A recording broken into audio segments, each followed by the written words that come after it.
बंसी विभूषित करा नवनील दाभा पीतांबर धरुण बिंब पदाधरुष्टा पूर्णेन्दु सुंदर मुखा धरविंद नेत्रात् कृष्णा परम किमपि तत्त्वमहं न जाने।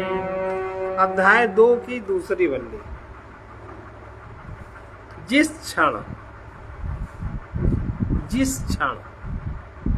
पुरुष को शुद्ध चैतन्य रूप से आत्म अनुभूति हो जाती है, अर्थात महत का जो चैतन्य का संयोग है, उस सीमा पर जीव जान जाता है ये सीमा है, यहाँ से ये संयोग, इसकी प्रतिच्छाया यहाँ से जड़ प्रकृति शुरू होती है, यहाँ तक चैतन्य आत्मा उस क्षण।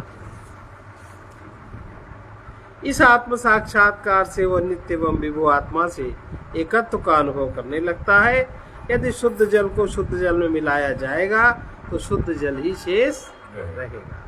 इसी प्रकार जीवात्मा जब परमात्मा से अभेद बुद्धि उसकी उत्पन्न हो जाती है तब वो स्वयं ही परमात्मा हो जाता है, जीवात्मा ही परमात्मा है। अंतरात्मा का वर्णन जो सर्वव्यापक होते हुए भी सर्वातीत है। पुरमेकादशद्वारम् अजस्यावक्रचेतसा अनुष्ठाय न शोचति विमुक्तश्च विमुच्यते एतद्वै तत्। पुरमेकादशद्वारम् अजस्यावक्रचेतसः अनुष्ठाय न शोचति विमुक्तश्च विमुच्यते एतद्वै तत्। उस नित्य विज्ञान स्वरूप अजन्मा आत्मा का नगर वो जिस शहर में रहता है, ये देह कोई शहर से कम नहीं है। जैसे शहर में हर व्यवस्था बहुत व्यवस्थित करने का प्रयास कौन करता है? नियम। ऐसे ही जो प्रकृति का नियम या अहंकार है वो अपनी बुद्धि को लेकर के इस नगर में हर प्रकार की उत्तम से उत्तम व्यवस्था करने की चेष्टा करता है। उस नित्य विज्ञान स्वरूप जन्मा आत्मा का नगर 11 द्वारों वाला है। 11 द्वार पता है?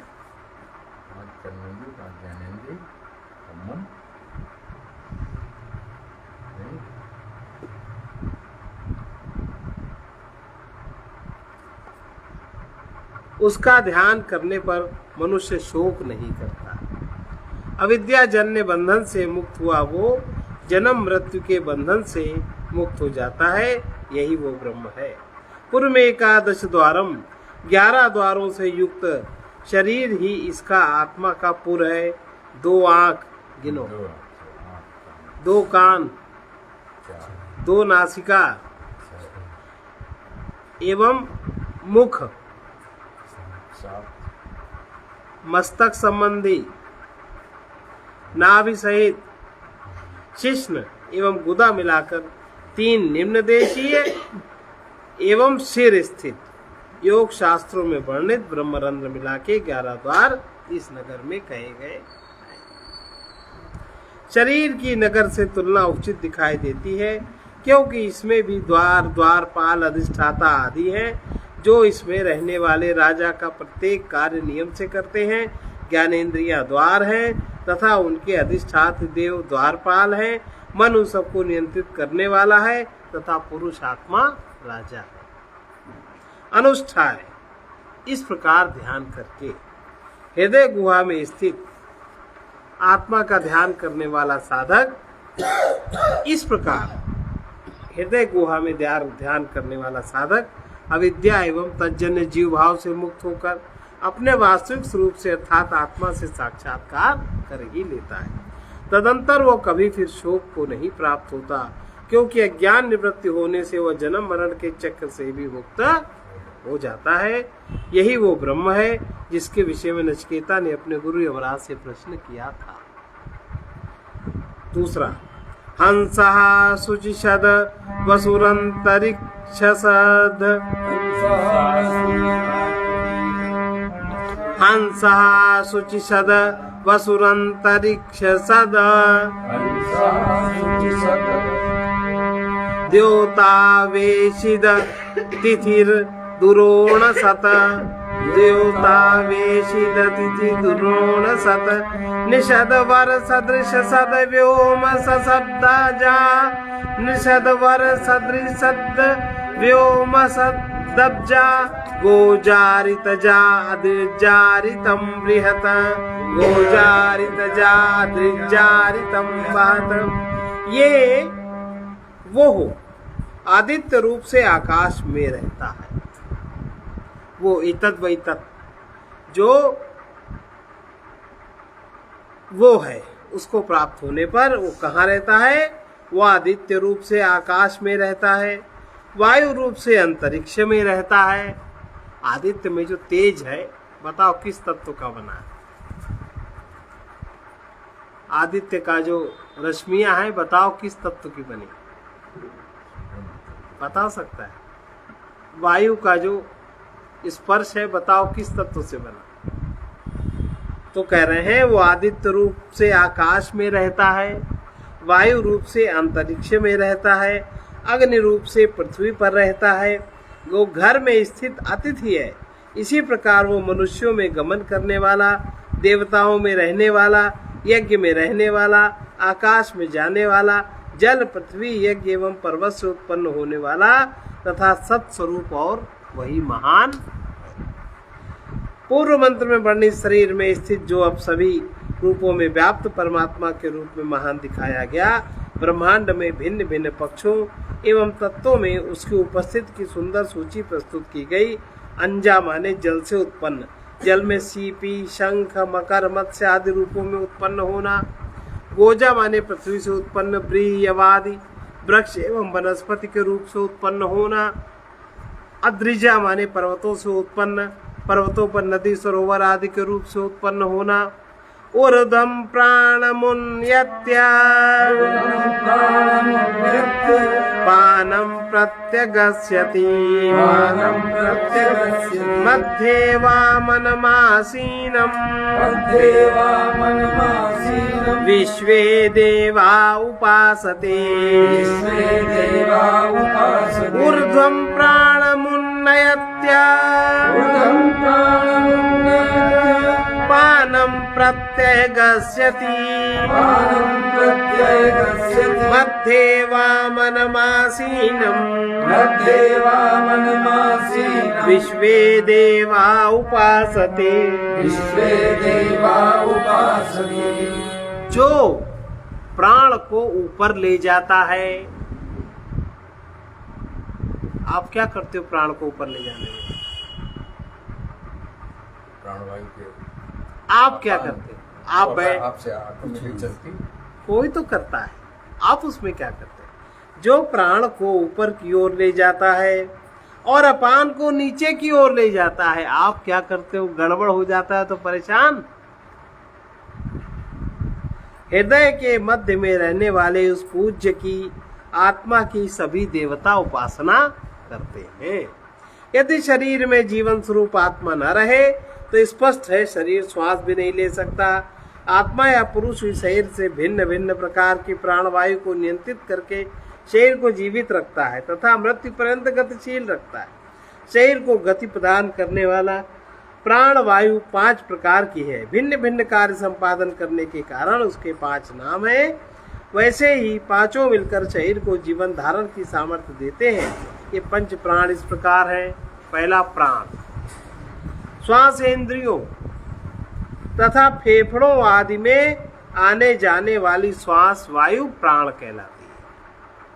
अपान शरीर में नीचे रहने वाली तथा गुदा मार्ग से निकलने वाली वायु अपान कहलाती है।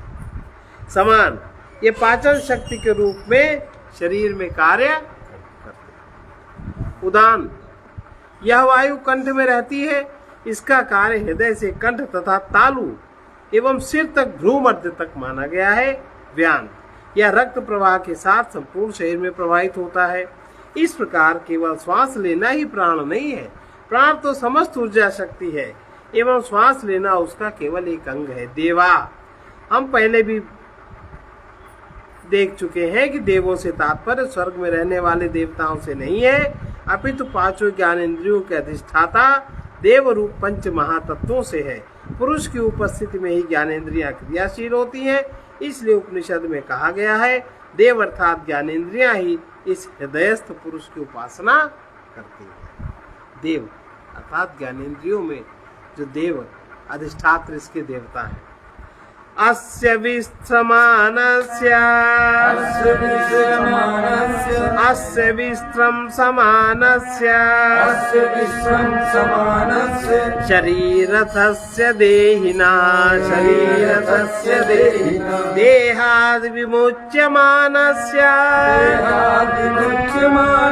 किमत्र परिशिष्यते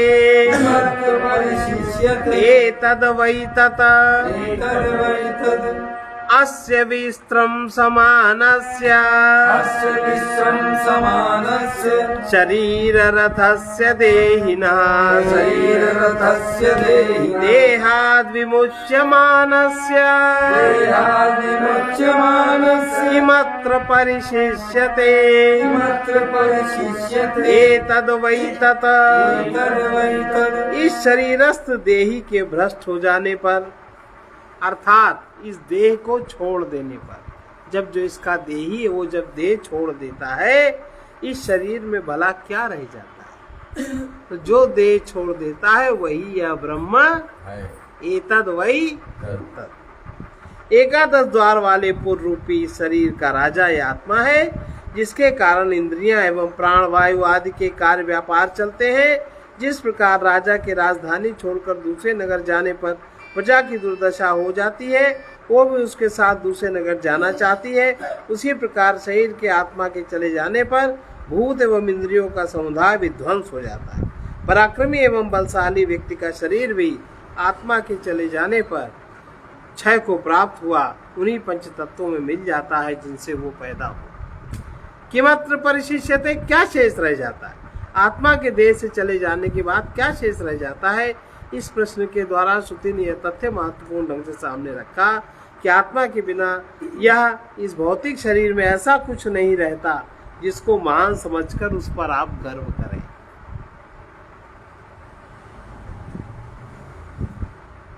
न प्राणेन नापानेन मर्त्यो जीवति कश्चन इतरेण तु जीवन्ति यस्मिन्नेतावुपाश्रितौ न प्राणेन नापानेन मर्त्यो जीवति कश्चन इतरेण तु जीवन्ति यस्मिन्नेतावुपाश्रितौ। कोई भी मनुष्य न तो प्राण से जीवित रहता है, धन से ऑक्सीजन मिल जाता है ना, तन को प्राण छोड़ देते, धन से ऑक्सीजन मिल जाता, शक्ति नहीं मिलती है धन से, है ना, शरीर छूट जाता है। कोई भी मनुष्य न तो प्राण से जीवित रहता है न अपान से ही जीवित रहता है, अपितु जिसमें ये दोनों आश्रित हैं, ऐसे किसी अन्य से ही वे प्राणी जीवित रहते हैं। प्राणों के चलते रहने के कारण इंद्रिय मन बुद्धि से युक्त शरीर क्रियाशील दिखाई देता है, किंतु मनुष्य का जीवन इन पर आश्रित नहीं है, अपितु उस आत्मा के शरीर में स्थित होने पर ही इन सब में जीवन प्रवाह कार्य व्यापार होता है। यह तथ्य भाष्य सहित मंत्र को पढ़ने से सरलता से समझ में आता है। प्राणों का व्यापार आत्मा के शरीर में स्थित होने पर ही संभव है। यद्यपि इस श्लोक का अर्थ सरल एवं स्पष्ट है, किंतु इसमें सांकेतिक जो दार्शनिक तथ्य हिंदू शास्त्रों का प्रथम बार अध्ययन करने वाले विद्यार्थियों को नया लगता है। प्राण आदि संघात रूप से क्रियाशील होने के कारण स्वतंत्र नहीं है। परस्पर मिलकर प्रवृत्त होने वाले ये किसी दूसरे के शेष भूत एवं दूसरे के हित के लिए होते हैं। उदाहरण के लिए मकान को ले लीजिए। दीवारें, ईंटा, लकड़ी, लोहा आदि मकान के सब अनिवार्य अंग हैं जो कि मिलकर मकान बनाते हैं। मकान दीवारों के लिए या बीम के लिए नहीं बनाया जाता, अभी पूरा मकान तो गृह स्वामी के लिए ही बनाया जाता है। अब उस मकान में बाहर जाने या अंदर आने में गृह स्वामी तो स्वतंत्र है, किंतु दीवार में लगी ईंटें, अन्य सामान स्वतंत्र नहीं। इसी प्रकार इंद्रिय, मन, बुद्धि आदि शरीर के अवयवों का संघात शरीर में रहने वाले पुरुष के लिए रहता है। शरीर स्वयं किसी भी प्रकार से स्वतंत्र रूप से प्रवृत्त नहीं हो सकता, किंतु उसमें स्थित पुरुष मृत्यु के समय बाहर निकलने में पूर्ण स्वतंत्र है। जिस प्रकार गृह स्वामी के चले जाने के बाद सारा घर कुछ समय में खंडहर हो जाता है, उसी प्रकार आत्मा शरीर छोड़ देने पर शरीर नष्ट हो जाता है। प्राण जीवन का आधार नहीं है, वे तो स्वयं में नष्ट हो जाते हैं, किंतु आत्मा जीवन का आधार है, वो स्वयं शरीर त्याग देता है। शास्त्र की पदावली के अनुसार शारीरिक, मानसिक, बौद्धिक कार्य व्यापार प्राण की वृत्तियां कहलाती है। हंता न इदं प्रवक्ष्यामि गुह्यं ब्रह्म सनातनम् यथा च मरणं प्राप्य आत्मा भवति गौतम हंत न इदं प्रवक्ष्यामि गुह्यं ब्रह्म सनातनम् यथा च मरणं प्राप्य आत्मा भवति गौतम। हे गौतम, अब मैं फिर भी तुम्हारे प्रति उस गुह्य और सनातन ब्रह्म का वर्णन करूंगा तथा मरण को प्राप्त होने पर आत्मा जैसा हो जाता है वैसा मैं कहूंगा। यमराज, इसमें मुख्य विषय पर मृत्यु के बाद आत्मा का क्या होता है यही तो पूछा था। अब आए उस विषय पे व्याख्या देने की अपेक्षा मानो अब तक प्रस्तावना थी। यमराज नचिकेता को मोहाविष्ट जीव की मृत्यु पर्यंत दशा संबंधी ज्ञान दे रहे हैं। मृत्यु के बाद शरीर के निष्क्रिय एवं ऊर्जा रहित होने पर आत्मा का क्या होता है, इस विषय को मृत्यु के देवता यमराज के अतिरिक्त भला और कौन सम्यक रूप से बता सकता है। आत्मा शब्द का प्रयोग शरीर, मन, बुद्धि आदि के लिए भिन्न भिन्न स्थानों पर हुआ है एवं उपाधि उपहित चैतन्य अर्थात जीवात्मा के लिए भी शब्द का प्रयोग हुआ। यहाँ इस मंत्र में प्रयुक्त इस आत्मा शब्द का अभिप्राय केवल जीवात्मा से है, न कि शुद्ध चैतन्य रूप आत्मा से। अब इस पद का अर्थ शुद्ध चैतन्य रूप आत्मा करेंगे तो दार्शनिक विरोध हो जाएगा, क्योंकि शुद्ध चैतन्य स्वरूप आत्मा अविकारी है। जिस प्रकार सर्वव्यापक आकाश घट में स्थित होकर घटाकाश कहलाता है, उसी प्रकार शरीर में स्थित शुद्ध चैतन्य जीवात्मा कहलाता है। जिस प्रकार घट के आकार में आकाशबद्ध नहीं हुआ करता, अपितु उसका आधार आकाश ही होता है, उसी प्रकार नित्य शुद्ध बुद्ध चैतन्य रूप आत्मा सर्वव्याप्त एवं अद्वितीय है। वो देह से परिच्छिन्न नहीं होता। जीवन काल में शरीर के समस्त कार्य व्यापार के अधिष्ठाता आत्मा शरीर के नष्ट होने पर भी अविकारी रूप से सदा एक समान रहता है। मृत्यु के समय उस समय शरीर त्याग कर जाने की एवं जन्म अर्थात जन्म के समय पुनः शरीर धारण करने की धारणाएं अज्ञान के कारण बनी है। हम जानते हैं परमात्मा मन बुद्धि की उपाधि से उपहित होकर जीवात्मा कहलाता है। यह जीवात्मा मृत्यु के समय मृत शरीर से अपना नाता तोड़कर कुछ काल के बाद दूसरे शरीर से अपना संबंध जोड़कर जन्म लेता है। यमराज का मरणोपरांत आत्मा के संबंध में वक्तव्य देने का तात्पर्य यही है। जीवात्मा का एक शरीर से संबंध विच्छेद एवं दूसरे शरीर में अहंकार एवं ममता स्थापित करके जन्म लेने के संबंध में अब यमराज बताएंगे। योनिमन्ये प्रपद्यन्ते शरीरत्वाय देहिनः स्थाणुमन्ये अनुसंयन्ति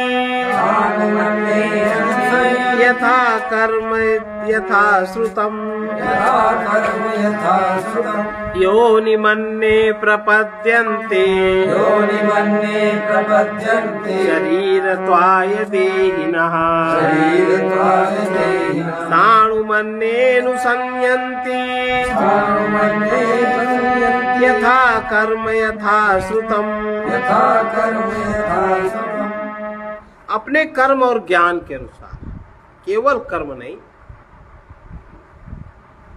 कर्म के विषय में उनका ज्ञान कैसा है और ज्ञान के विषय में उनका कर्म कैसा है।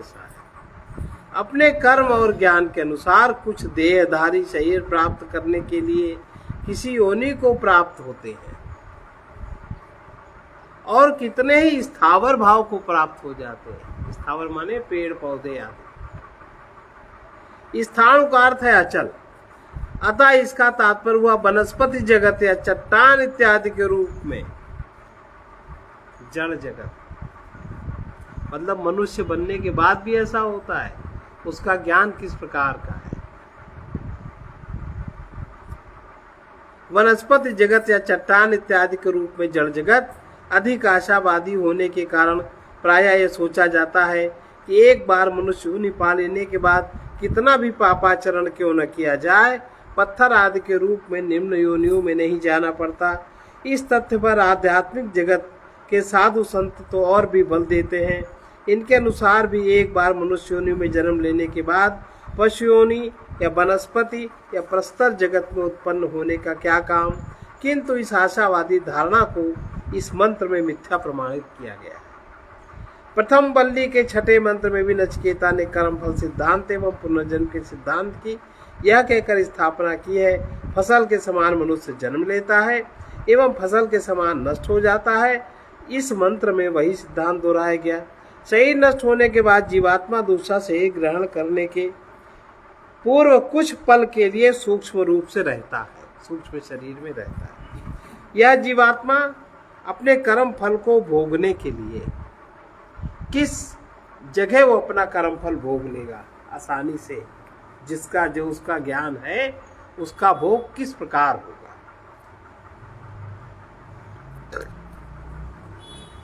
यह जीवात्मा अपने कर्म फल को भोगने के लिए उसी के अनुसार देश काल एवं परिस्थितियों में नया रूप ग्रहण करता है। धर्म का कर्म का सिद्धांत जितना तर्क संगत एवं प्रमाण युक्त है वैसा अन्यत्र कहीं नहीं मिलता। आज दुर्भाग्यवश यदि अपने शास्त्रों को कभी भी अध्ययन न कर पाने के कारण हम कर्म के सिद्धांत में भाग्य का निरर्थक नियम ढूंढने लगते हैं, तो इसमें उपनिषदकारों का कोई दोष नहीं। यदि कर्म एवं कर्म फल का नियम हमारे सम्यक रूप से हम उसको जान लें तो इसके द्वारा आगे आने वाले अर्थात पुनर्जन्म के भाग्य की रूपरेखा हम स्वयं अपने हाथों से गढ़ सकते हैं। महाराज जी कहा करते थे, एक जन्म में व्यक्ति इतने पुण्य संचित कर सकता है अगर जागृत रह के जिए, उसके लाखों जन्म पार, लाखों मनुष्य जन्म उसके पार हो जाए। एक जन्म में इतने पुण्य संचय कर सकता है। यथाश्रुतम कर्म के अनुसार पूर्व काल में किए गए कर्मों के फलस्वरूप नए अनुभव भोगने के लिए समुचित परिस्थितियों में नया शरीर ग्रहण करना होता है। यथाश्रुतम माने ज्ञान के अनुसार, जैसा आपको आपका ज्ञान है। भविष्य काल में मिलने वाले जीवन की रूपरेखा न केवल कर्म फल के अनुसार होती है अपितु पूर्व काल में संचित परम तत्व संबंधी ज्ञान के आधार पर भी निश्चित होती है। देखिए बृहदारण्यक उपनिषद 12वें अध्याय का 2 से 13 तक मंत्र है। या एष सुप्ते सुजागर्ति कामं कामं पुरुषो निर्मिमाणः तदेव शुक्रं तद ब्रह्म तदेवामृतमुच्यते तस्मिन् लोकाशिता सर्वे तदनुनात्यं देति कश्चन देति कश्चन एतद्वै तत् एतद्वै तत् या एष सुप्तेषु जागर्ति यायेषु सुप्तेषु जागर्ति कामं कामं पुरुषो निर्मिमाणः कामं पुरुषो निर्मिमाणः तदेव शुक्रम तद् ब्रह्म तदेव सुप्तं तद्ब्रह्म तदेवामृतमुच्यते तदेवामृतमुच्यते तस्मिन् लोकाः स्थिता सर्वे तस्मिन् लोकाः स्थिताः सर्वे तदुनातेति कश्चन नातेति कश्चन एतद्वै तत् एतद्वै यह पुरुष हमारे सो जाने पर भिन्न भिन्न वस्तुओं की रचना करता है और जागता रहता है।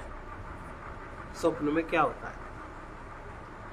वही शुद्ध है, वो ब्रह्म है और वही अमृत कहा जाता है। उसमें संपूर्ण लोक आश्रित है, उसका कोई भी उल्लंघन नहीं कर सकता। यही वो ब्रह्म है। शरीर में शुद्ध चैतन्य रूप आत्मा के स्थित हुए बिना जागृत अवस्था में विषय वस्तुओं वाले इस जगत का अनुभव असंभव है। इसी प्रकार स्वप्नावस्था का संसार भी हमारे अनुभव का विषय उस विज्ञान रूप आत्मा की उपस्थिति के कारण ही बनता है।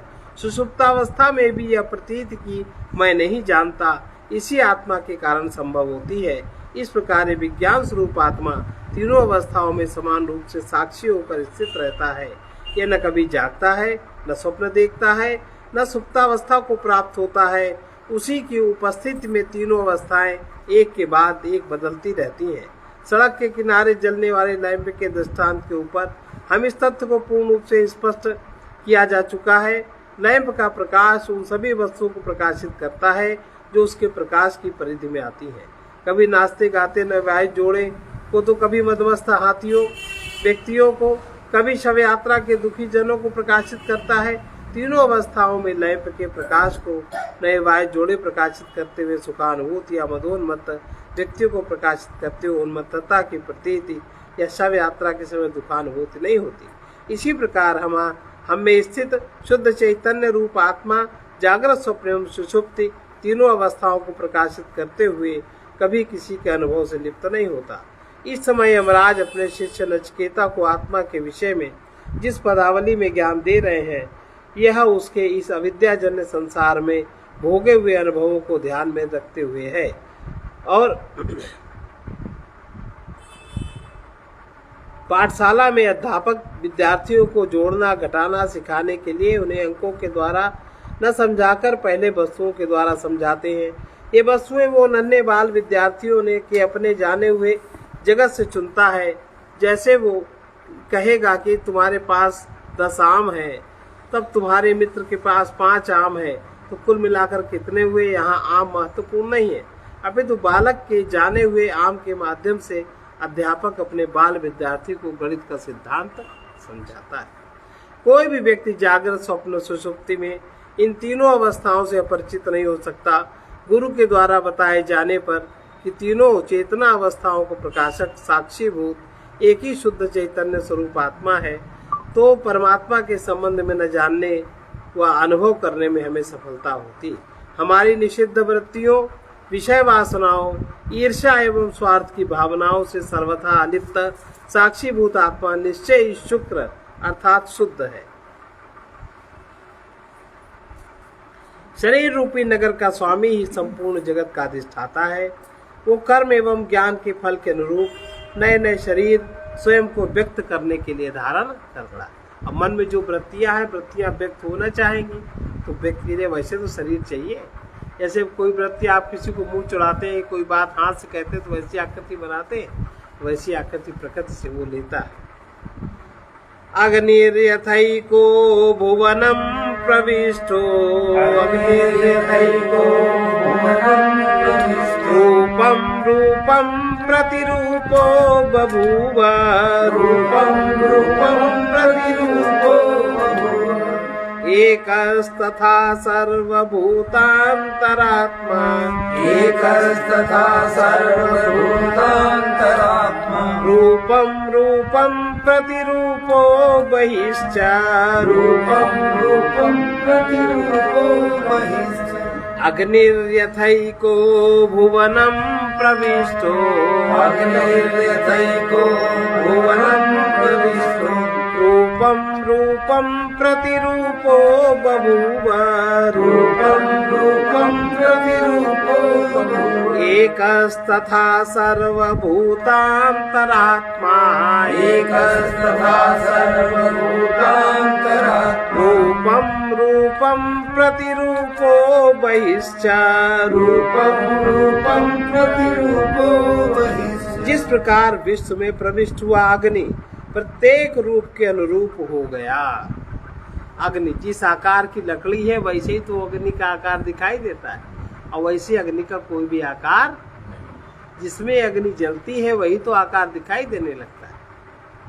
जिस प्रकार विश्व में प्रविष्ट हुआ अग्नि प्रत्येक रूप के अनुरूप हो गया, उसी प्रकार संपूर्ण प्राणियों का एक ही अंतरात्मा उनके रूप के अनुरूप हो रहा है तथा उनसे बाहर भी है। जिस प्रकार विश्व में प्रविष्ट हुआ अग्नि प्रत्येक रूप के अनुरूप हो गया, उसी प्रकार संपूर्ण प्राणियों का एक ही अंतरात्मा उनके रूप के अनुरूप हो रहा है तथा उनसे बाहर भी। प्रमाण रूप से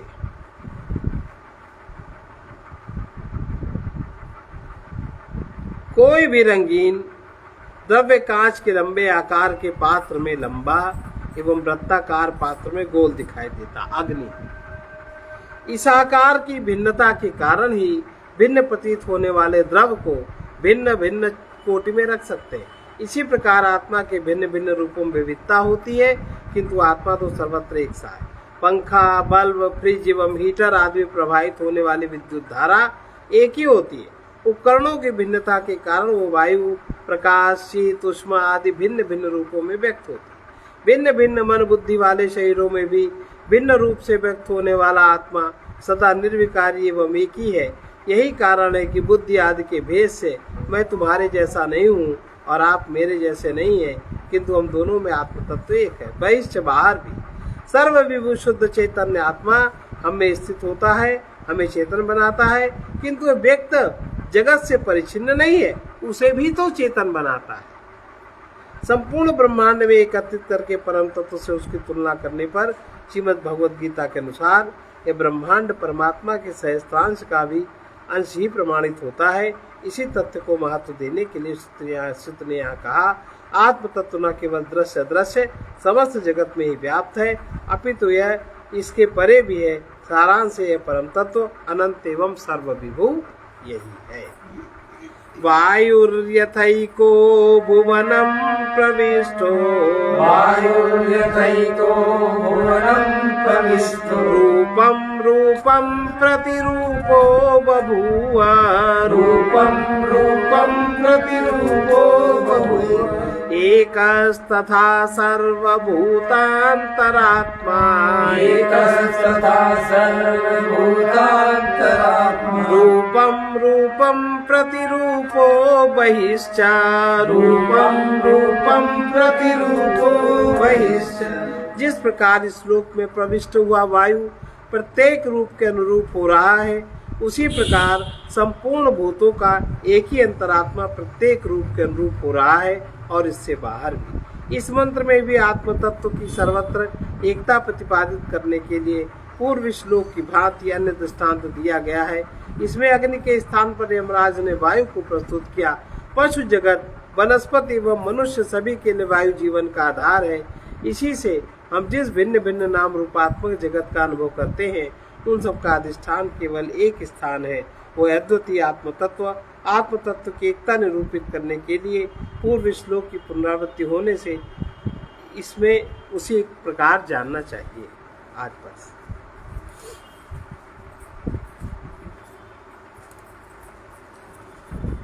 पत्थर भी कोई बन सकता है मरने के बाद, उसके कर्म और उसके ज्ञान के अनुसार।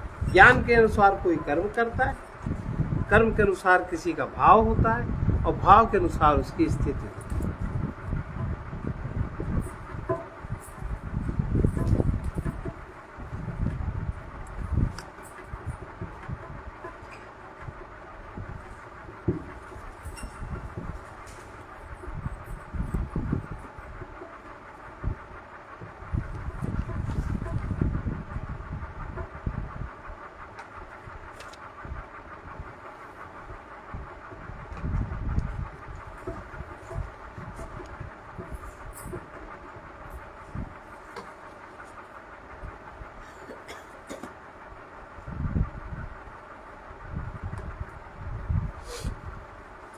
सुन लो हम यही सुनाते हैं, तुम किधर यह किधर जाते हैं। हम यही सुनाते हैं, तुम किधर यह किधर जाते हैं। तुम गर्वपूर्वक कहते हो, तुम गर्वपूर्वक कहते हो, यह भी मेरा, यह भी मेरा, यह भी मेरा, यह भी मेरा। यह प्रभु से कहते तू ही तू, यह प्रभु से कहते तू ही तू, यह भी तेरा, वो भी तेरा, यह भी तेरा, वो भी तेरा। तुम कुगति यह सुगति पाते हैं, तुम सुगति यह सुगति पाते हैं। तुम किधर यह किधर जाते हैं, तुम किधर यह किधर जाते हैं। तुम बंधन तोड़ नहीं सकते, तुम बंधन तोड़ नहीं सकते। तन धन के अभिमानी होकर, तन धन के अभिमानी होकर, यह समझ रहे सब कुछ प्रभु का, ये समझ रहे सब कुछ प्रभु का। इसलिए आत्मज्ञानी होकर, इसलिए आत्मज्ञानी होकर, अपने को मुक्त बनाते हैं, अपने को मुक्त बनाते हैं। तुम कुगति यह सुगति पाते हैं, तुम कुगति यह सुगति पाते हैं। तुम सुख के कारण दुख पाते, तुम सुख के कारण दुख पाते। मिटती है मन की भ्रांति नहीं, मिटती है मन की भ्रांति नहीं। यह सुख दुख को मिथ्या समझे, यह सुख दुख को मिथ्या समझे। दिखती है कहीं अशांति नहीं, दिखती है कहीं अशांति नहीं। अपना कर्तव्य निभाते हैं, अपना कर्तव्य निभाते हैं। अपने को मुक्त बनाते हैं, अपने को मुक्त बनाते हैं। तुम किधर यह किधर जाते हैं, तुम किधर यह किधर जाते हैं। सुन लो हम यही सुनाते हैं, सुन लो हम यही सुनाते हैं। यह जिस प्रकाश में देख रहे, यह जिस प्रकाश में देख रहे। तुम मान रहे हो रात वहाँ, तुम मान रहे हो रात वहाँ। तुम जहाँ वस्तुओं से चिपटे, तुम जहाँ वस्तुओं से चिपटे। सुनते न ज्ञान की बात वहाँ, सुनते न ज्ञान की बात वहाँ। गुरु बार बार समझाते हैं, गुरु बार बार समझाते हैं। तुम किधर यह किधर जाते हैं, तुम किधर यह किधर जिसको अपना समझ रहे, तुम जिसको अपना समझ रहे, अपने संग साथ न रख पाते, अपने संग साथ न रह पाते। तुम जिसको अपना समझ रहे, तुम जिसको अपना समझ रहे, अपने संग सदा न रख पाते, अपने संग सदा न रह पाते, अपने संग सदा न रख पाते, अपने संग सदा न रख पाते। यह प्रेमी है उस प्रियतम के, यह प्रेमी है उस प्रियतम के, जो क्षण भर दूर नहीं जाते, जो क्षण भर दूर नहीं जाते। हम पथिक इन्हीं की गाते हैं, हम पथिक इन्हीं की गाते हैं, गुरु बार बार समझाते हैं, गुरु बार बार समझाते हैं।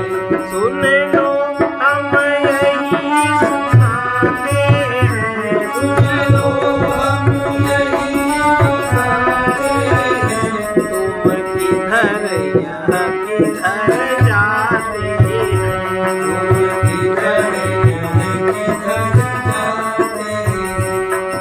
इसका संत वचन है, परमात्मा को न खोजो अपने को खोजो। जिस परमात्मा को खोज रहे हो वो स्वयं में ही छिपा है, उसे इधर उधर भाग कर कभी न पा सकोगे। इसी क्षण ठहरो, शांत हो जाओ और देखो तुम उसी परमाश्रय में हो। न देख सको तो देखने वालों से पूछो। वासना से सनी बुद्धि अंधी होती है। दरिद्र भिखारी अहंकार जो कुछ बनना चाहता है अथवा पाना चाहता है वो अहंकार है, वो ज्ञान में नहीं देखता। पापी अहंकार पुण्य के वस्त्र तो पहन लेता है, वही ज्ञानी बनता है। त्यागी धर्मात्मा भी बनता है वस्त्र पहनने वाला। उसी अहंकार को ज्ञान में देखना मुक्त होने का सहज उपाय है। सर्वे भवन्तु सुखिनः, सर्वे भवन्तु सुखिनः, सर्वे सन्तु निरामयाः, सर्वे सन्तु निरामयाः, सर्वे भद्राणि पश्यन्तु, सर्वे भद्राणि पश्यन्तु, मा कश्चित् दुःख भाग् भवेत्। मा कश्चित् दुःख भाग् भवेत्। कृष्णाय वासुदेवाय, कृष्णाय वासुदेवाय, हरये परमात्मने, हरे परमात्मने, प्रणतक्लेशनाशाय, क्लेशनाशाय, गोविन्दाय नमो नमः। गोविन्दाय नमो नमः। असतो मा सद्गमय, असतो मा सद्गमय, तमसो मा ज्योतिर्गमय, तमसो मा ज्योतिर्गमय, मृत्योर्मामृतं गमय। मृत्योर्मामृतं गमय। ॐ पूर्णमदः पूर्णमिदं पूर्णात् पूर्णमुदच्यते पूर्णस्य पूर्णमादाय पूर्णमेवावशिष्यते। ओम शांति शांति शांति।